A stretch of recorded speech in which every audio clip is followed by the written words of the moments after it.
ഈ പരിപാടി നടത്താൻ എന്നെ സഹായിച്ചതിൽ പ്രൈം ഇമ്പോർട്ടൻറ്റ് ഫാക്ടർ. ഓക്കെ, അപ്പോൾ ഫസ്റ്റില് ഞാൻ എല്ലാവരെയും വെൽക്കം ചെയ്യാൻ എണീറ്റ് വന്നപ്പം ഞാൻ കിടന്ന് വിറച്ചു. അവിടുന്ന് പെട്ടെന്ന് തന്നെ ബാക്കി പറഞ്ഞു കൊടുത്തതാണ്, കാര്യങ്ങൾ ഭംഗിയാക്കി തന്നു. ഞാൻ ഇത് മൊത്തത്തിൽ ഓർഗനൈസ് ചെയ്യേണ്ട മറ്റും ഒരുപാട് ടെൻഷൻ എടുത്തതുകൊണ്ട് രാവിലെ വന്ന് നിങ്ങളെ അഡ്രസ്സ് ചെയ്ത് പറയാൻ വിചാരിച്ചതെല്ലാം ബ്ലാങ്ക് ആയി പോയിരുന്നു. അവിടുന്ന് ബ്ലാങ്ക് ആവേണ്ട, make it happen, you can say എന്നുള്ള മൈൻഡിലേക്ക് മെല്ലെ കോൺഫിഡൻസിലേക്ക് എത്തിച്ചത് മൂസിനാണ്. അതുപോലെ തന്നെ ആയിരുന്നു ദി ഹോൾ ഇവൻ്റ്. ഒക്കെ ഞങ്ങൾ ഈ പോസ്റ്റർ ഔട്ട് ചെയ്ത് രജിസ്ട്രേഷനായി ഓരോന്ന് സ്റ്റെപ്പ് ബൈ സ്റ്റെപ്പായി എത്തിച്ചെടുക്കാനും ഇടയ്ക്കിടയ്ക്ക് ഇങ്ങനെ മെസ്സേജ് അയക്കുമ്പോൾ കമോൺ ഡു ഇറ്റ് സാധനം തിരിച്ച് വന്നിരുന്നത് മുസ്ലിം അടുത്തുനിന്നായിരുന്നു. പിന്നെ ഓഫ് കോഴ്സ് ഡോക്ടർ അടുത്തുനിന്നായിരുന്നു. ഓണം കയറാൻ മൂലയിൽ സെൻറ്റർ ഇട്ട് കഴിഞ്ഞാൽ ആരെങ്കിലും പരിപാടി നടത്തിയാൽ വരും എന്നുള്ള ക്വസ്റ്റ്യൻ, ആ ക്വസ്റ്റ്യൻ ശരിക്കും ക്വസ്റ്റ്യൻ ആണ് തെറ്റ്. ഇത് നമ്മുടെ ഇവന്റ് നല്ലതാണെങ്കിൽ ആൾക്കാർ വന്നോളും എന്നുള്ള കോൺഫിഡൻസ് ഡോക്ടറാണ് തന്നത്. എനിക്ക് ഞാൻ പറഞ്ഞ ഐഡിയയ്ക്കും വാല്യൂ ഉണ്ട്, യു മേ ഗോ ഫോർവേഡ് എന്നുള്ള സംഭവം ഫസ്റ്റിൽ തന്നത് ഡോക്ടറാണ്. വെറുതെ എന്തെങ്കിലും ടൈപ്പ് ചെയ്ത് അയച്ചൊരു മെസ്സേജ് അല്ല, കണ്ടന്റ് ക്ലിയർ ആണ്, അതിലുള്ള ആൾക്കാരും ഒക്കെ ആണെന്ന്. സോ ഈ വർക്ക്ഷോപ്പ് ഞങ്ങൾ ഇവിടെ നടത്താനുള്ള റീസൺ എന്താണെന്ന് വെച്ചാൽ, ഇപ്പോൾ മുസ്ന മാം പറഞ്ഞ പോലെ തന്നെ we want to help children. ഇപ്പോൾ കുട്ടികളെ ഹെൽപ്പ് ചെയ്യുക എന്ന് പറഞ്ഞു കഴിഞ്ഞാൽ we are trying to help children. ഇപ്പോൾ ഞാൻ free will advance centre for mental health and rehabilitation 4 വർഷം മുന്നേ ജോയിൻ ചെയ്യുന്ന സമയത്ത് ഫ്രീ വില്ലിൽ ആരും ഉണ്ടായിരുന്നില്ല. It was just hollow space പോലെ. ഞാനും ഒരു റിസപ്ഷനിസ്റ്റും ഇടയ്ക്ക് വരും, കേസ് എടുക്കാൻ പോകും. പക്ഷേ അവിടെ ചൈൽഡ് ഡെവലപ്മെൻറ്റ് സെൻറ്റർ ആയിട്ട് വർക്ക് ചെയ്യുമ്പോഴാണ് അവിടെ ക്രൗഡ് വരിക, ആൾക്കാർക്ക് ഹെൽപ്പ് കിട്ടുക എന്നറിഞ്ഞിട്ട് വി സ്റ്റാർട്ടഡ് എന്താ പറയുക പ്രചാരണം തുടങ്ങി, സ്കൂളുകൾ ബേസ് ചെയ്ത് സംസാരിക്കാൻ തുടങ്ങി, പാരൻസിന് അവയർനെസ് ക്ലാസ് നടത്താൻ തുടങ്ങി. ഇപ്പോൾ അൽഹംദുലില്ലാഹ് free will is a successful institution in this area in child development. അപ്പം ഇതേ സംഭവം we want to make it happen in ഞങ്ങളുടെ 2 ക്ലിനിക്കുകളുണ്ട് ഇവിടെ. ദീപന ഹോമിയോപ്പതി ക്ലിനിക്, അവിടെ ഫാമിലി കെയർ. ഞങ്ങൾ 6 മാസം ആവണുള്ളൂ സ്റ്റാർട്ട് ചെയ്തിട്ട്. അപ്പോൾ when we are doing that, ഇപ്പോൾ ഞങ്ങൾ മനസ്സിലാക്കുന്ന ഒരു സംഭവം എന്ന് വെച്ചാൽ, പാരൻസ് എല്ലാവരും എപ്പോഴും സ്കൂൾ ടൈം എല്ലാം കഴിഞ്ഞ് പിള്ളേരെയും കൊണ്ട് തെറാപ്പി സെൻറ്ററിൽ വന്ന് തെറാപ്പി എടുത്ത് മടങ്ങി പോവുക എന്ന് പറഞ്ഞാൽ, അല്ലെങ്കിൽ സ്കൂൾ ടൈം കോംപ്രമൈസ് ചെയ്ത് രാവിലെ തൊട്ട് രാവിലേൻ്റെ ഇടയ്ക്ക് വന്ന് കൊണ്ടാക്കി തെറാപ്പി സെൻറ്ററിൽ നിന്ന് സ്കൂളിൽ കൊണ്ടുപോകുക, വീക്കെൻഡ്സിൽ മാത്രം എടുക്കുക എന്നുള്ളൊരു സംഭവം ആയതുകൊണ്ട് ഞങ്ങൾ സ്കൂൾ ബേസ്ഡ് ആയിട്ട് കുട്ടികൾക്ക് കൊടുക്കാനുള്ള, ഇപ്പോൾ പലരും അങ്ങനെ ചെയ്യുന്നുണ്ട്, അതിനുള്ള ഒരു ശ്രമം നടത്തി. അപ്പം സക്സസ്ഫുള്ളി ലാസ്റ്റ് ഇയർ ഞങ്ങൾക്ക് 2 സ്കൂളുകളിൽ അങ്ങനെ ചെയ്യാൻ പറ്റി. അപ്പോൾ വി സ്റ്റാർട്ടഡ് എന്താ പറയുക developing this in to other schools. School based ആയിട്ട് മെൻ്റൽ ഹെൽത്ത് പ്രോഗ്രാം നടത്തുക എന്നുള്ളത് ഇറ്റ്സ് ഹാപ്പനിങ് അറൗണ്ട് കേരള, എല്ലായിടത്തും നടക്കുന്നുണ്ട്. അപ്പോൾ അതിന് we need a bunch of psychologist. ഒരു സ്കൂളിലേക്ക് 2 സൈക്കോളജിസ്റ്റ് വെച്ച് പോയി കഴിഞ്ഞാൽ സ്കൂളിലുള്ള എല്ലാ പ്രോഗ്രാംസും, സ്കൂളിൽ നമുക്ക് ലേണിംഗ് ഡിസബിലിറ്റിക്ക് തെറാപ്പി, ബിഹേവിയർ തെറാപ്പി എല്ലാം ചെയ്യാൻ വേണ്ടിയിട്ട്. അപ്പോൾ ഫോർ ദാറ്റ് നമുക്ക് തന്നെ ഇവിടെ തന്നെ ഇൻഹൗസ് തന്നെ ട്രെയിനിങ് നടത്തിയിട്ട് we can start doing it. School academic year start ചെയ്തു. അപ്പോൾ നമ്മൾ ട്രെയിനിങ് നടത്തി ഓൺ സൂപ്പർവിഷൻ സൈക്കോളജിസ്റ്റ് ടീം സ്കൂളിൽ പോയി തെറാപ്പി നടത്തുക എന്നുള്ളൊരു സംഭവമാണ് ചെയ്തത്. ഓക്കെ, അപ്പോൾ ഇതിന് പിള്ളേർക്ക് ഈ പറഞ്ഞ പോലെ പാരന്റിങ് അപ്രോച്ചും കാര്യങ്ങളും ഡെവലപ്മെന്റൽ സൈഡും എല്ലാം മുസ്ന മാം പറഞ്ഞ പോലെ തന്നെ ഞങ്ങൾ കുട്ടികളുടെ അടുത്ത് പോയി കഴിഞ്ഞിട്ട് പഠിക്കാത്ത കുട്ടികളെ എന്താ സംഭവിക്കുക, കുട്ടികൾക്ക് ഇവിടെയൊക്കെ നുള്ള് കിട്ടിയിട്ട് ഇവിടെ മുഴുവൻ പാടായിട്ട് പഠിക്കാനറിയില്ല, അതുകൊണ്ട് നുള്ള് ഉസ്താദ് നുള്ളിയതാണെന്ന് പറഞ്ഞിട്ട് കുട്ടി ഇങ്ങനെ വളരെ കൂളായിട്ട് കാണിച്ചു തരും. പഠിക്കാൻ നമ്മളൊരു സ്കൂളിൽ പോയിട്ട് അസസ്മെന്റ് എടുത്തു കഴിഞ്ഞപ്പോൾ അസസ്മെന്റ് ഇടയിൽ ഞാൻ എടുത്ത 60 പിള്ളേർക്കും ഞാൻ ഒരു ക്വസ്റ്റ്യൻ ചോദിച്ചു, അടി കിട്ടലുണ്ടോ? ഡെയിലി അടി, ഡെയിലി ഹോംവർക്ക് എന്ന് പറഞ്ഞാൽ അടി, അതാണ്. അപ്പം അടി പറഞ്ഞ സംഭവം, കുട്ടികൾക്ക് അടി കിട്ടുകയാണ് പഠിക്കാണ്ടിരിക്കുന്നത്. പഠിക്കാത്തത് കൊണ്ട് അടിയാണോ കിട്ടേണ്ടത്? അടിയല്ല കിട്ടേണ്ടത്, പഠിക്കാനുള്ള ഹെൽപ്പാണ് കിട്ടേണ്ടത്. ആ ഹെൽപ്പ് കുട്ടിക്ക് എത്തണില്ല, പാരൻസിന് അറിയാഞ്ഞിട്ടല്ല. നമ്മൾ ഈ പറഞ്ഞ 60 കുട്ടികളിൽ നമ്മളവിടെ ഒരു 200 പാരൻസിൻ്റെ അടുത്ത് നമ്മളിത് കമ്മ്യൂണിക്കേറ്റ് ചെയ്തു, കുട്ടിക്ക് വേണ്ടത് ഹെൽപ്പാണ്. 16 പാരൻസാണ് നമ്മളെ അടുത്ത് പോസിറ്റീവായിട്ട് റെസ്പോണ്ട് ചെയ്തത്. അവർക്കത് സാധിക്കണില്ല, അവർക്ക് അതിൻ്റെ കോൺസിക്വൻസ് അറിയണില്ല. ഇതിൻ്റെ കോൺസിക്വൻസ് എന്താണ്? അടി കിട്ടുന്ന കുട്ടി അടിക്കാൻ തുടങ്ങണം എന്നുള്ളൊരു കോൺസിക്വൻസ് ഉണ്ട്. അടിക്കാൻ തുടങ്ങുന്ന കുട്ടി എന്ന് പറഞ്ഞു കഴിഞ്ഞാൽ ഒരു സൈഡിൽ he or she is useless for the society എന്നുള്ള സാധനം വരുന്ന കൂട്ടത്തിൽ തന്നെ ഹാംഫുൾ ഫോർ ദി സൊസൈറ്റി ആവുകയാണ്. ഓക്കെ, അപ്പം നമുക്കറിയാം what kind of society are we living in now. നമ്മൾ നമ്മൾ അറിഞ്ഞുകൊണ്ടിരിക്കണം. നമ്മൾ രാവിലെ എണീറ്റ് പത്രം വായിക്കുന്നത് പ്ലഷർ ആയിട്ടല്ല, നമ്മൾ രാവിലെ എണീറ്റ് റീൽ കാണുന്നത് പ്ലഷർ ആയിട്ടല്ല. ഒരുപാട് പ്രശ്നങ്ങളാണ്. We are very very blessed to sit here peacefully without എന്താ പറയുക ബോംബ് വീഴുവോ എന്ന പേടി ഇല്ലാണ്ടിരിക്കാനുള്ള. ഞാൻ രാവിലെ വായിക്കുന്ന റിപ്പോർട്ട് എന്താണ്, ബോംബ് എന്നെ വന്ന് കൊല്ലണതാണോ ഭക്ഷണം കഴിക്കാണ്ട് മരിക്കണതാണോ എന്ന് ചൂസ് ചെയ്യേണ്ട നിലയിലാണ് എന്ന് ഗാസയിൽ ഇരുന്നിട്ടുള്ള ഒരു ലേഡീൻ്റെ റിപ്പോർട്ട് വായിച്ചിട്ടാണ് ഞാൻ രാവിലെ എണീറ്റ് വരുന്നത്. സോ ഇതാണ് നമ്മൾ ഇരിക്കണ society. People are getting killed for aid. നോക്കി എയ്ഡ് വർക്കറിൻ്റെ അടുത്ത് പോയി എയ്ഡ് സീക്ക് ചെയ്ത് നിൽക്കുമ്പം ഇവിടുന്ന് യുദ്ധം വരുമോ, എവിടുന്ന് എയ്ഡ് കിട്ടാണ്ടിരിക്കുകയോ, ഇവിടുന്ന് കള്ളന്മാർ വന്നിട്ട് കൊല്ലുക, കള്ളന്മാരുണ്ട് അതിൻ്റെ ഇടയ്ക്ക്. അപ്പോൾ ഇങ്ങനെയുള്ള സംഭവങ്ങൾ നമ്മുടെ കൺമുമ്പിൽ ഇത്രയും ന്യൂസ് എത്തി നിൽക്കുമ്പം ഇതിനേക്കാളും കൂടുതൽ മോശമാവോ നാട്, നന്നാവോ നാട് എന്നുള്ളതോ ഇപ്പം എന്താണ് സംഭവിച്ചുകൊണ്ടിരിക്കണത് എന്നതോ മനസ്സിലാക്കാൻ പറ്റാത്ത ഒരു നെക്സ്റ്റ് ജനറേഷൻ വളർന്നു വരിക എന്നത് നമ്മൾ ചാൻസ് കൊടുക്കാൻ പാടില്ല. അതായത് ഇവർക്ക് വേർഡ്സ് അറിയണം. വാട്ട് ഈസ് ഹാപ്പനിങ്, വാർ, എന്താണ് വാർ, യു ഷുഡ് ബി ബോയ്ക്കോട്ടിങ്. എൻ്റെ പിള്ളേരുടെ അടുത്ത് വന്ന് പറയും ഞങ്ങൾ ബോയ്ക്കോട്ട് പ്രൊഡക്ട്സ് ഒക്കെ ബോയ്ക്കോട്ട് ചെയ്യും. അതായത് US support, Israel support products ഒക്കെ ബോയ്ക്കോട്ട് ചെയ്യും. ഇപ്പം ഈ പിള്ളേർ പോയിട്ട് പറയും പെപ്സി കഴിക്കാൻ പാടില്ല, ലേസ് വാങ്ങിക്കാൻ പാടില്ല, അതൊക്കെ ഇസ്രായേൽ പ്രൊഡക്ട്സ് ആണ്.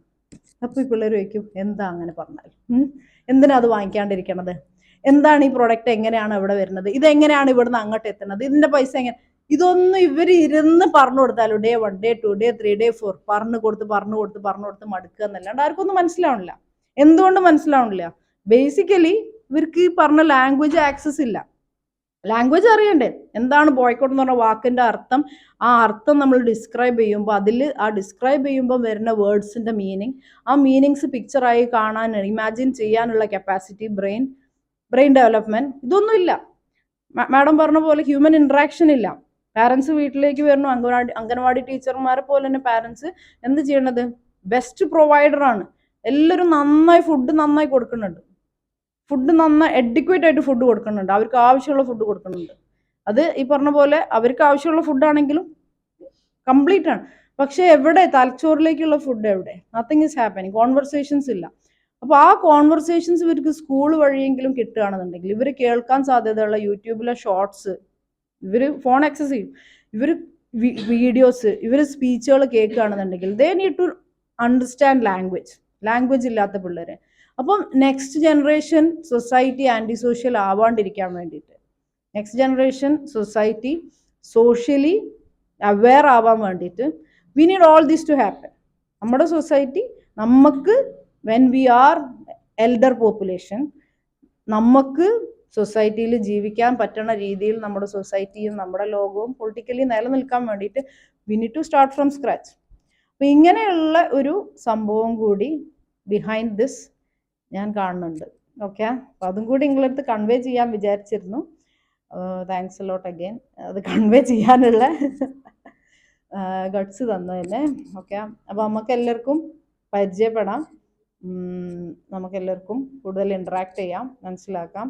നമ്മുടെ റിസോഴ്സ് പേഴ്സൺസ് 2 പേരുണ്ട്, ഞാൻ വെൽക്കം ചെയ്യുമ്പോൾ പറയാൻ മറന്നുപോയി. Miss Akhila Raj rehabilitation psychologist ആണ്.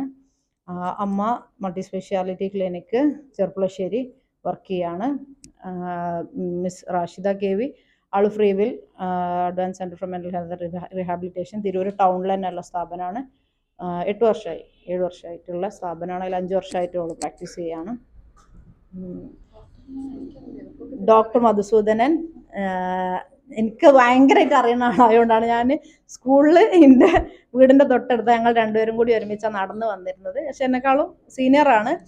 അപ്പം പിന്നെ ഞാൻ അതല്ല ഒന്നിച്ച് പഠിച്ചതാണെന്ന് പറയുന്നത് ശരിയല്ലല്ലോ. അപ്പം അങ്ങനെ വരുന്നതുകൊണ്ട് എനിക്ക് പരിചയപ്പെടുത്താൻ അറിയണില്ല. അപ്പോൾ ഡോക്ടർ 10 years ആയിട്ട് ഇവിടെ വർക്ക് ചെയ്യുന്നുണ്ട്. അപ്പോൾ ആക്ച്വലി ഡോക്ടർ എന്താ പറയുക, എൻ്റെ അടുത്ത് എൻ്റെ വീടിൻ്റെയും കുറച്ച് അടുത്തായതുകൊണ്ട് ഞാൻ പറയുമായിരുന്നു കൗൺസിലിംഗ് കേസ്, കപ്പിൾ കേസൊക്കെ വരുമ്പം ഇവിടെ കുറച്ചും കൂടി റൂറൽ ഏരിയ ആണ്. അപ്പോൾ കപ്പിൾസൊക്കെ വന്ന്, ഞാൻ ഫാമിലി കോർട്ടിൽ വർക്ക് ചെയ്യണം പറഞ്ഞാൽ കപ്പിൾസ് വരും. അപ്പോൾ കപ്പിൾസ് വരുമ്പോൾ അവർക്ക് ആരും കാണാണ്ട് കയറി വന്നിട്ട് ഇരുന്ന് സംസാരിച്ച് പോകണം, ഒരു ടൗണിൽ ഏരിയ. അപ്പോൾ ഫ്രീ വില്ലിൽ വരാനൊക്കെ അവർക്ക് ബുദ്ധിമുട്ടാകുമ്പോൾ ഞാൻ ചോദിച്ചിരുന്നു ഞാൻ ഇവിടെ വന്ന് വർക്ക് ചെയ്യട്ടെ എന്ന് പറഞ്ഞു. അങ്ങനെ സാറ് ഇവിടെ സെപ്റ്റംബറിൽ സെൻറ്റർ ഇട്ടപ്പം എൻ്റെ അടുത്ത് ഞാനൊന്ന് പ്രഗ്നൻ്റ്, എൻ്റെ അടുത്ത് വിളിച്ചിട്ട് ചോദിച്ചു, ഞാൻ റൂം ഹയർ ചെയ്യുന്നുണ്ട്, അപ്പോൾ ഒരു 2 റൂമും കൂടി എടുക്കട്ടെ, നിങ്ങൾ വരൂലേ ചോദിച്ചു. അപ്പം ഞാൻ പറഞ്ഞു ആ എടുത്തോന്ന് പറഞ്ഞു. അത് ഇത്രയും വലിയ സെറ്റപ്പ് ആണെന്നുള്ളത് എനിക്കറിയില്ലായിരുന്നു. ഞങ്ങൾ അപ്പുറത്തൊരു ചെറിയ ക്വാർട്ടേഴ്സിലാണ് വർക്ക് ചെയ്തിരുന്നത്. അപ്പം അത് ഒരു ഫോൺ കോളിന്റെ വിശ്വാസത്തിലാണ് എനിക്കൊരു കൗൺസിലിംഗ് റൂം ഇട്ട് തന്നത്. അപ്പോൾ ഡോക്ടർ എന്തോ എന്തോ പാളിയോന്ന് എനിക്കറിയില്ല, എന്നാലും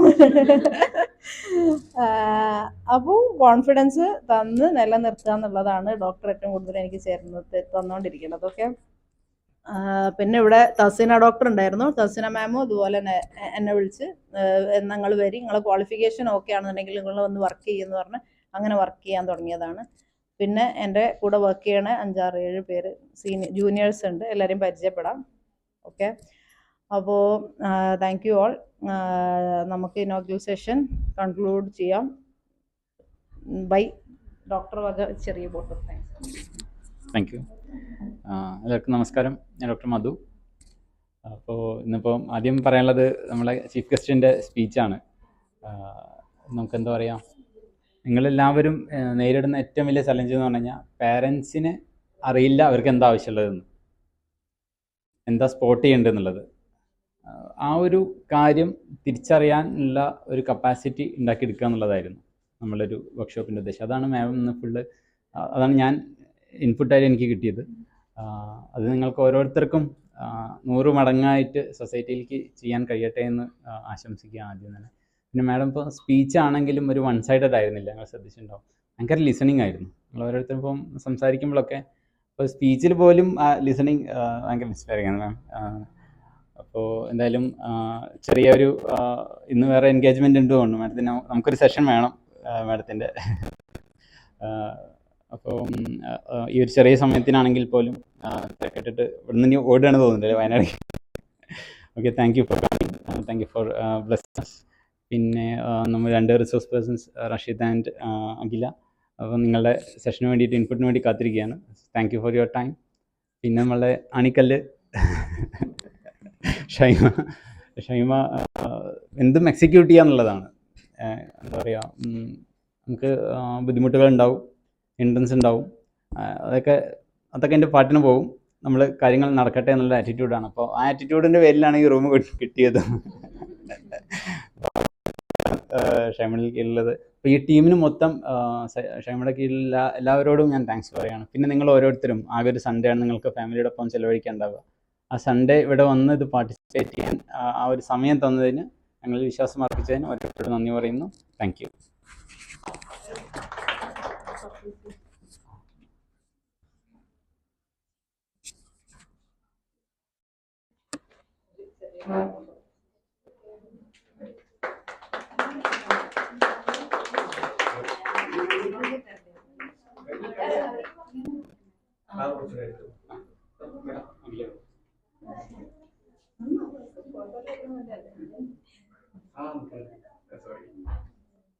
ഏതാണ്